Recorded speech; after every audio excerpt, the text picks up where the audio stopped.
Yeah, oh, that's right.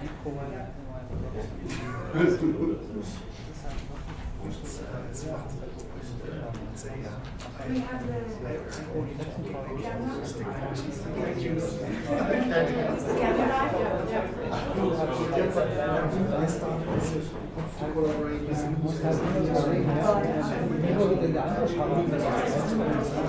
So bring it from one place to the other side. Yes, but I was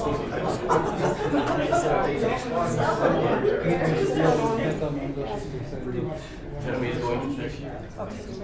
we're just waiting for Guck mal, meinst Ich gucke mal noch. Wir können gegenseitig uns da, wenn die auch nicht, wir auch noch uns lernen. Also ist es schon. So you are ready for a nice whatever you see, we see too. So those increases are seen. That's also good.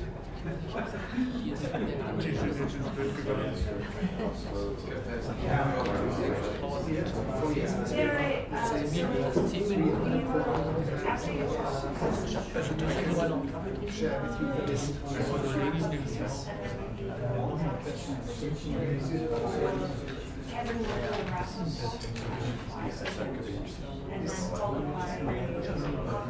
For your life, you see so no nowadays you will also feed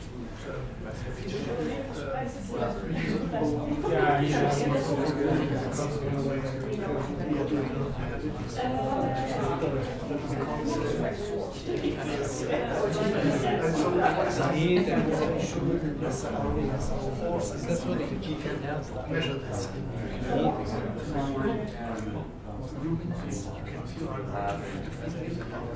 So if we don't mind to take our seats. Thank you.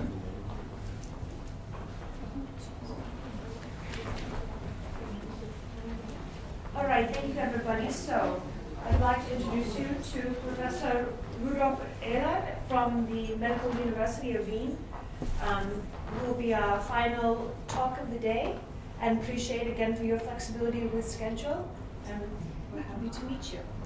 So thank you very much for the invitation, and thank you very much to staying here until the last talk. So we've heard several presentations about technologies, about their application in different fields, especially of pharmaceutical industry. I am presenting a different presentation, an application or in breast cancer field, so more clinical oriented presentation. So I here at this presentation will focus on neoadjuvant chemotherapy. Neoadjuvant chemotherapy means that after diagnosis of, in this case, breast cancer, patients are treated with epirubicin, docetaxel, cyclophosphamide combination chemotherapy, and the aim is to reduce the size of the tumor so it can be removed with breast conservation.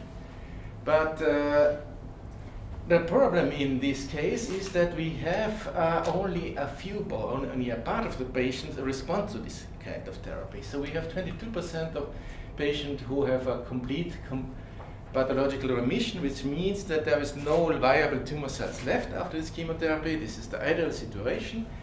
We have about half of patients have a partial remission, so there's a reduction of the tumor size, which can be seen in the mammography, and 25% do not profit at all from this treatment. So it would be really important to discriminate between these these three groups, especially to save these patients, the non-responders, from these the negative side effects by this chemotherapy without any profit.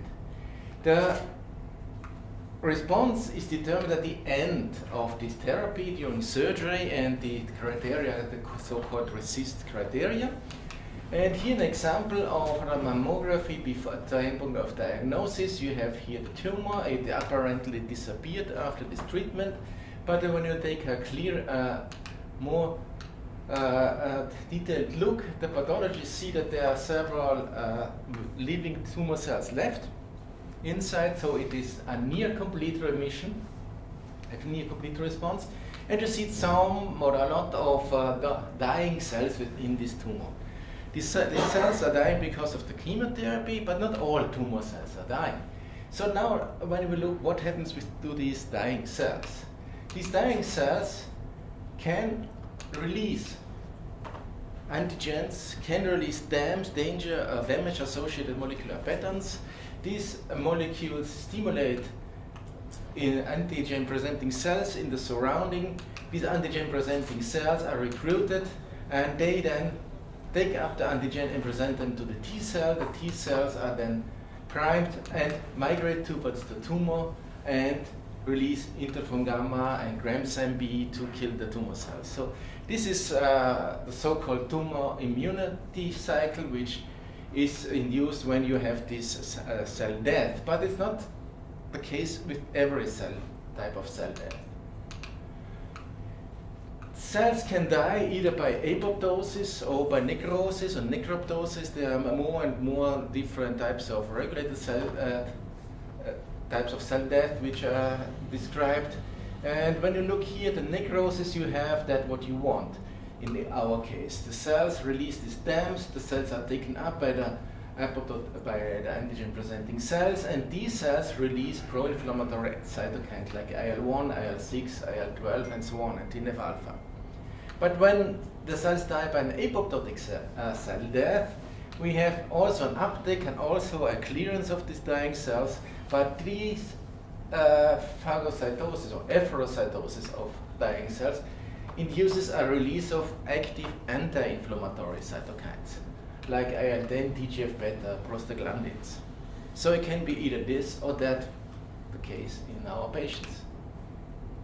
So the aim would be, of course, to somehow predict the response of the patients to this kind of therapy. A classical aim would be to look for the DNA. This was also discussed on the downstairs today. The DNA to look for mutations, P53 or so on, where you can see if this tumor type is resistant against this type of chemotherapy or not. But we choose a different approach. A different approach is not a prediction, but more an early detection of cell death. Because the classical RECIST criteria are defined here at the end of chemotherapy. We want to look within the first 3 to 5 days if we can see the ongoing cell death, if there is a sensitivity of this tumor to this chemotherapy. So we took a blood sample before the initial dose of chemotherapy and 3 to 5 days after the initial dose. Altogether about 6 to 12 doses, depending on the type of patient.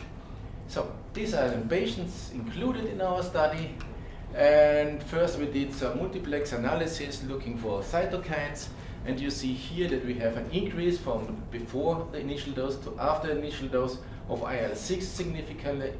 The increase fourfold. IL-10, anti-inflammatory drug, IL-6 is a pro-inflammatory drug, and ICAM3. So both types of inflammatory responses are going on. Then we performed a proteomic analysis in that time with 2D gel electrophoresis, but we performed also a LC-MS analysis, and what we actually found were many different proteins which were induced in response to chemotherapy within the first 3 to 5 days. And identifying these proteins revealed that many of them are member or are part of the complement cascade. You see here complement C3, C4, C1R, C4, and so on. This could be confirmed by 2D Western blotting, could be confirmed by immunoassays using ELISA. So obviously the immune system is activated in response to chemotherapy. And what is interesting, so the first conclusion is that the neoadjuvant chemotherapy leads to increased levels of IL-6 and anti-inflammatory IL-10, and leads to activation of the early step of the complement. To understand this, what is going on in these patients, we did in vitro analysis. Here we exposed the tumor cells ex vivo to these drugs, to epirubicin and docetaxel. You see the survival curves. But when we look at the morphology, we see that there's a clear apoptotic cell death going on. You see that the cell, these normal growing cells, here the adhesion, the detachment of the cells, and the formation of the apoptotic flaps. Then we looked at the role of, or the interrelationship of apoptosis with complement receptor, or complement components. And we found that dying cells, especially very late apoptotic cells, bind C1q, is the initiator molecule in the classical complement pathway. We defined 3 different populations. The population 3 has the highest binding, and this binding induces the efferocytosis. Efferocytosis is the uptake of dying cells by phagocytes. It can be done by monocytes or by neutrophils. You see here in purple or in red the phagocytes, and in green the apoptotic bodies, which are taken up in this process of efferocytosis. And this efferocytosis index is the highest when we add C1q, and this is C1q dependent. And when we look at the response of these phagocytes to this uptake, we found different increases in cytokines. Here we have the negative control, LPS control, but please focus here on these 2 bars. You see an increase in IL-1 beta, in IL-6, IL-8 now, TNF-alpha, and IL-10. So we have the similar situation as in the patients. IL-6 goes up, and IL-10 goes up, pro as well as anti-inflammatory response. So we went to the literature and found this concept of immunogenic cell death, which was proposed by Zitvogel and the group by Guido Grömer and Paris.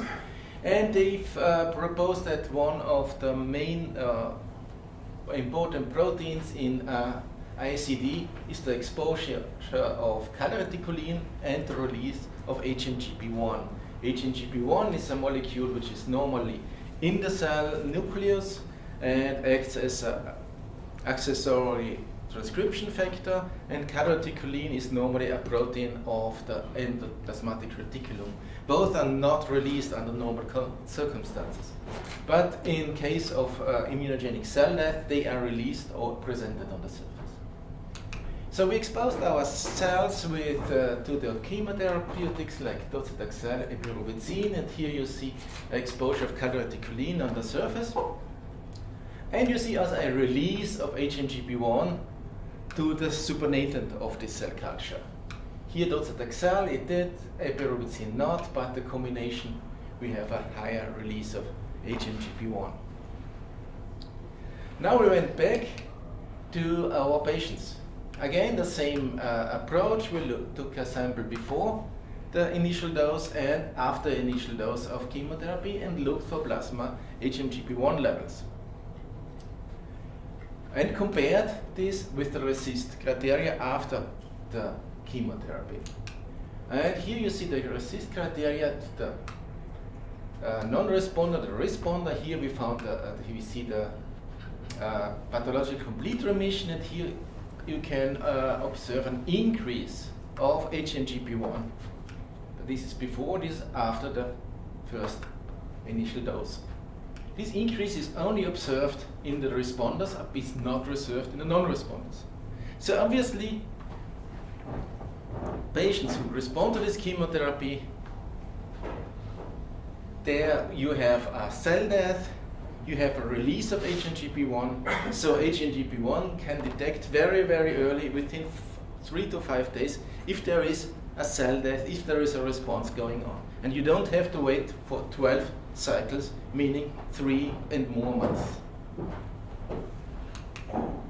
then we subgroup the patients according to the median increase of HNGP1. These are the patients which showed a high increase, a patient with low or almost no increase or a decrease. And then we compare this with the long-term survival. And you see here clearly that patients with a high increase survived. This is the overall survival over 5 years. All patients survived. And we have a decrease in survival in patients which showed only a small increase in the HNGP1. And also the disease-free survival was a statistical significant difference. But what was also interesting is if we see on the one hand just the cell dying, but is there also induction of the immune system? We found this increase in IL-6, increase in IL-10, but we found also an increase in soluble checkpoint molecules. Especially interesting is soluble CD27 because it's a marker for T-cell activation.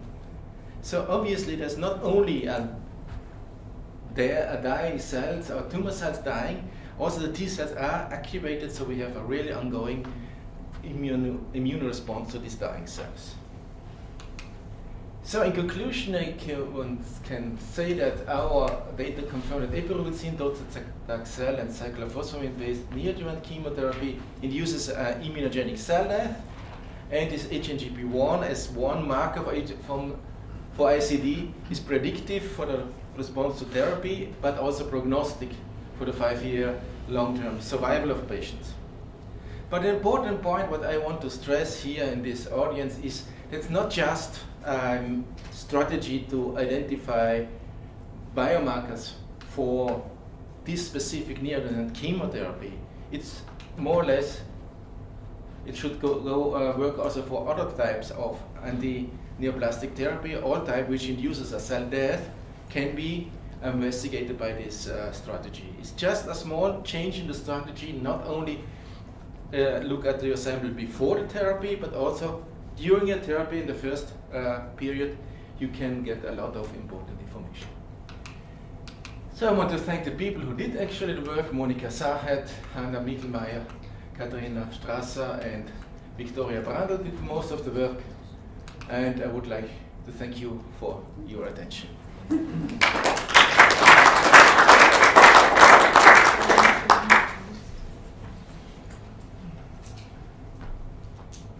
Questions?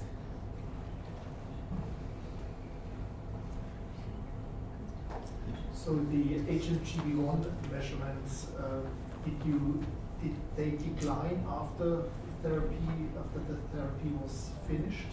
Did you get a chance to measure late stage samples? Yes, we measured this first 5 days, then 20 days, then after every cycle. So before the patient come in for the next cycle, before they get the next cycle of therapy, we took her blood. And so we found that it declined over time. And immediate 1 day before surgery, there is a break before surgery, and the chemotherapy is a break normally for 3 to 4 weeks. There is almost no HNGP1 or very low levels of HNGP1. But it would be here very interesting to have a very sensitive method to look, to be more accurate and to find maybe other cell death markers. For drug-induced liver injury, HNGP1 is a marker, but there are several others. One maybe we should discuss the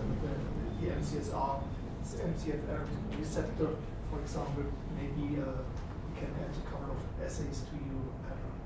Yeah, thank you.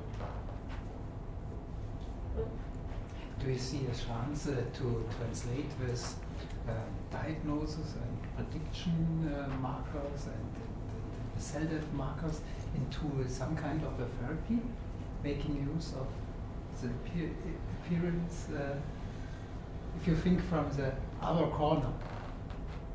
It's a great marker to monitor cell death. Can we translate something or learn something regarding additional treatment concepts for cancer, making use of this event? Yes, there are some approaches. I mean, the group of Guido Krömer is doing a lot of research in this direction, but also in our department there is a group who tries to induce the immunogenic cell death by low dose of therapy and combination therapies. So not so that the patient do not get the whole dose and not the whole side effects, but just to induce the cell death to stimulate the immune response. And also interesting is especially in combination with checkpoint inhibitors. Because the checkpoint would inhibit just this response, this cycle, and if you combine it, you can boost the efficiency of checkpoint inhibitors. Okay. Perhaps a more basic question. You said upon chemotherapy, if the tumor responds, the cell can undergo either apoptotic or necrotic pathway. Is the mechanism known which fate a cell will take? Most of the time it goes to apoptotic cell death. When you expose tumor cells, either cell lines or isolated primary tumor cells ex vivo to the chemotherapeutics in doses which are also present in the patient, the plasma peak concentrations, you get almost every time a apoptotic cell death. But in the patient, the situation is a little bit more complicated because the chemotherapeutic drugs, most of them also block the immune system. So you have a reduced efferocytosis rate from the monocytes and phagocytes, and you have an accumulation of apoptotic cells in these patients. And what we observed is that there is then an accumulation of these late apoptotic cells. So they became the secondary necrotic, so they accumulate and not removed readily, so they break apart and release them. So we have a mixed reaction of the immune system. We have an anti-inflammatory response due to the phosphatidylserine on the outside, to the classical apoptotic signaling, and in addition, inflammatory response because of the release of DAMs.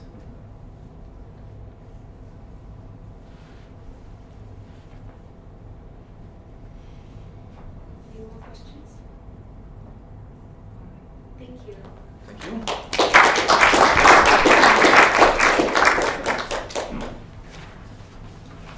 And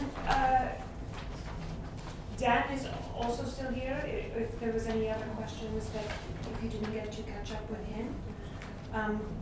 We have scheduled time for